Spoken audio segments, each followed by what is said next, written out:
Kemudian Zeus mulai deh lemparin sambaran-sambaran petir ke arah Typhon. Typhonnya sendiri ngelemparin gunung-gunung ke arah Zeus. Waktu itu tuh langitnya bergema dengan suara gemuruh dan petir.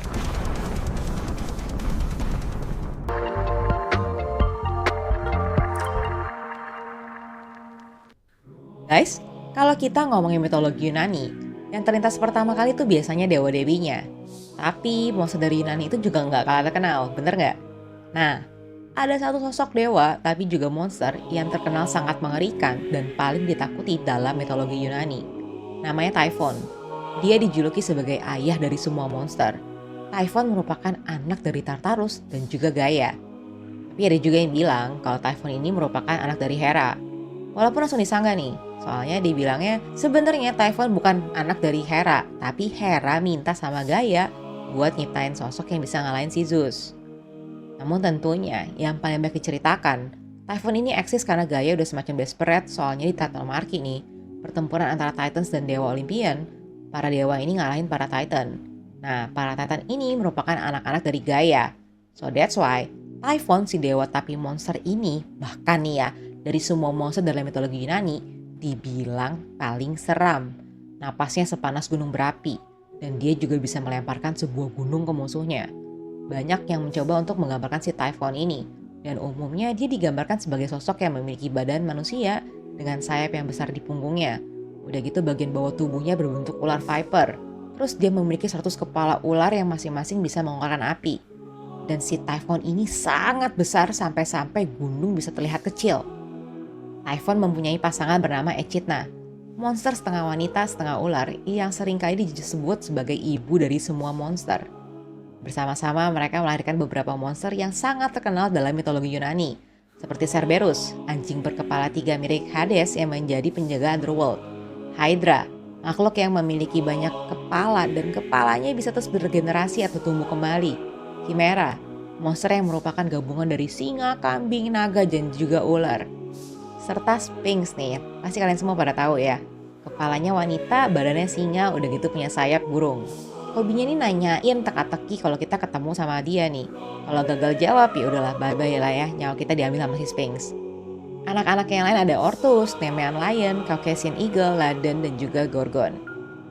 Nah, cerita yang paling terkenal dari Typhon, mungkin nih pertempurannya dengan si Zeus. Disebut-sebutnya kan Zeus ini dewa terkuat nih ya.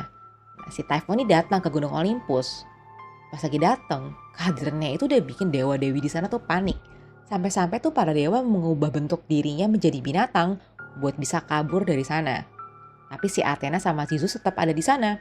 Athena bilang sama Zeus, lu tuh pengecut gitu. Kemudian dia mulai menyerang Typhon terlebih dahulu untuk mempertahankan Gunung Olympus. Kemudian Zeus mulai deh lemparin sambaran-sambaran petir ke arah Typhon. Typhonnya sendiri ngelemparin gunung-gunung ke arah Zeus. Waktu itu tuh langitnya bergema dengan suara gemuruh dan petir. Pertempuran ini sampai dibilang membuat tatanan kosmos tuh bergetar. Typhon terus datang mendekat ke Zeus yang tetap melemparin sambaran-sambaran petir ke arah si Typhon. Ketika Typhon makin mendekat, si Zeus ini nikam Typhon dengan sabit adamantien dan kemudian mengejar si Typhon. Zeus tuh ngejar Typhon sampai ke gunung Kasios, di mana si Zeus tuh ngeliat Typhon udah terluka parah. Nah, si Zeus ini lanjut bertarung sama si Typhon dengan tangan kosong. Si Zeus percaya kalau dia tuh dengan mudahnya bisa ngalahin Typhon yang sedang terluka parah. Tapi ternyata si Zeus ini terlalu underestimate kekuatannya Typhon. Dan berakhir dengan Typhon berhasil merebut sabit adamantine dari Zeus. Dan kemudian dia memotong tendon di tangan dan kakinya Zeus.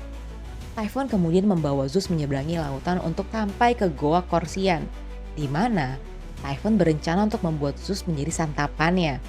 Tendonnya Zeus disembunyikan di antara bulu-bulu beruang, dan Typhon membuat Delphin, makhluk setengah wanita setengah monster, untuk menjaga tendonnya Zeus.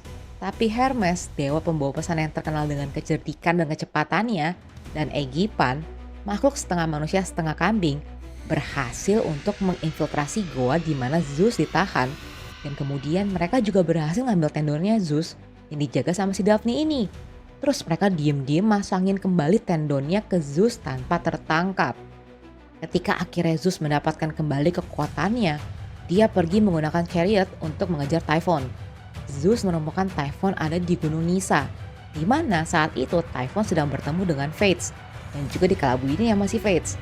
Ketika Typhon menyadari kalau dia sedang dikejar oleh si Zeus, Typhon membawa pertarungannya tuh deket gunung Haimos, di mana Typhon itu kembali melemparkan gunung ke Zeus. Yang Zeus tuh balasnya dengan melemparkan 100 sambaran petir ke arah Typhon dan berhasil melumpuhkannya.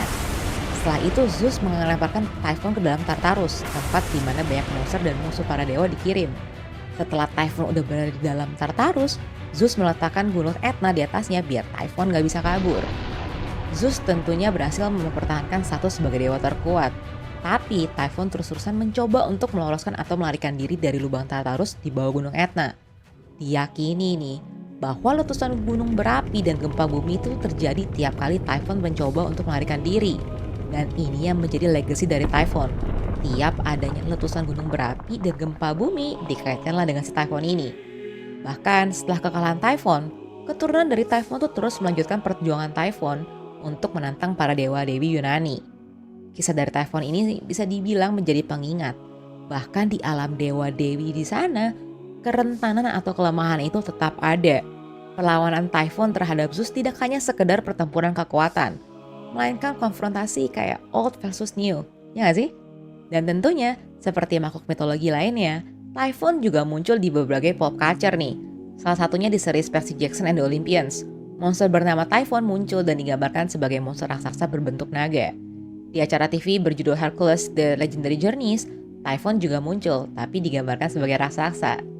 Menurut kamu, kalau Typhon ada backingan monster lainnya nih, seperti Zeus yang di backup sama dewa-dewi lain, bisa menang gak sih si Typhon lawan Zeus? Terus, kamu sendiri tuh ada gak sih dewa-dewi atau bahkan monster favorit dari mitologi Yunani? Kalau ada, yuk share dong jawaban kamu di kolom komentar ya.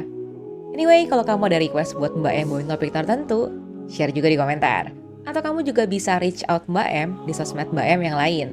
Dan tentunya, thank you udah nonton video ini dari awal sampai akhir. Jangan lupa buat like, subscribe, dan share video ini ke teman-teman kamu ya. Mbak Em dan Michi, pamit dulu. See you di video 1 Fakta Sejuta Cerita berikutnya. Bye-bye!